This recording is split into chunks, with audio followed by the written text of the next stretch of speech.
Je me présente Sanel Tayef, designer produit et docteur en archéologie, et enfin membre du laboratoire d'archéologie et d'architecture maghrébine. Je vais vous présenter les hammams historiques de la Médina de Tunis. Cet article, il émane de notre recherche de thèse de doctorat intitulée Les hammams de la Médina de Tunis à l'époque ottomane. Ce travail il se base sur des documents textuels de l'Archive nationale et de la Bibliothèque nationale et de documents graphiques, qu'il en soit des archives municipales ou du centre topographique et cartographique de Tunis.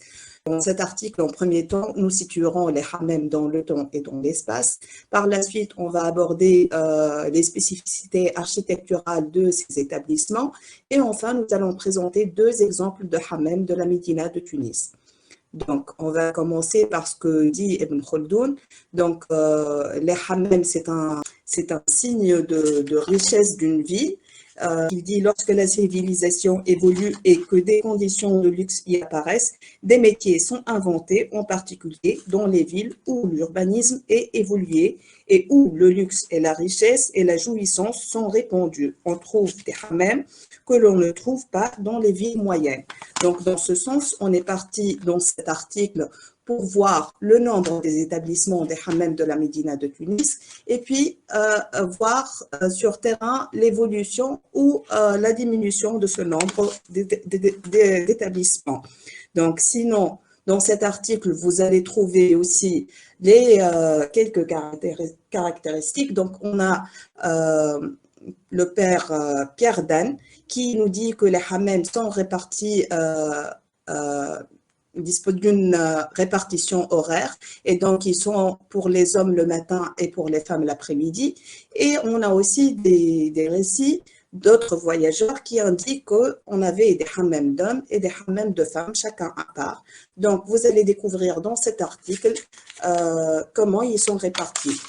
Nous présentons aussi dans cet article la localisation des hammams existants et des hammams historiques, et on a aussi localisé les hammams selon le genre.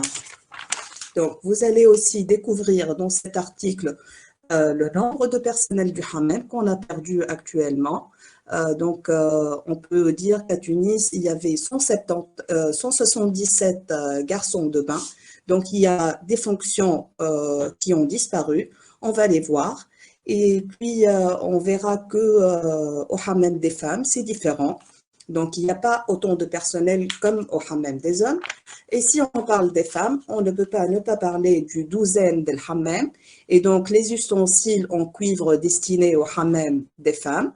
Donc, par la suite, on a réparti le hammam en deux parties.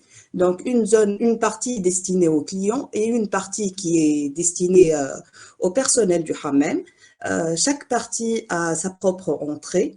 La partie destinée aux clients, elle est répartie en deux zones, une zone sèche et une zone humide. Par la suite, nous avons commencé par voir les portes des hammams de Tunis, et dans cet article, on va découvrir comment ils étaient auparavant, quels sont leurs éléments distinctifs, leurs formes et leurs couleurs. Et puis, on aura dans cet article, on passera par les salles du hammam, leur nombre, on passera salle par salle, et donc le nombre des salles, leur répartition, le circuit, la disposition de ces salles, les éléments architecturaux.